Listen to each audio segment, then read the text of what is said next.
Salmo Kapitulo 11. Sa Ginoo ako nagapangayo og panalipod. Busa nganong moingon man kamo kanako, lupad ngadto sa mga bukid sa masalanggam, kay gibinat na sa mga dautan ang ilang mga pana diha sa mangitngit nga dapit aron panaon ang mga nagakinabuhi ug matarong. Unsay mahimo sa mga matarong kon wala nay makahusay og kalinaw ang lungsod. Anaa ang Ginoo sa iyang balaan nga templo, nagahari siya gikan sa iyang trono didto sa langit.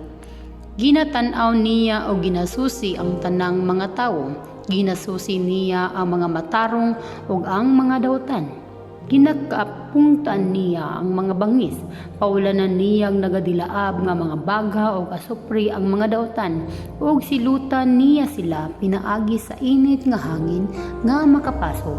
Kay matarong ang Ginoo ug malipay siya sa mga buhat nga matarong. Busa ang nagakinabuhi nga matarong makaduol kaniya.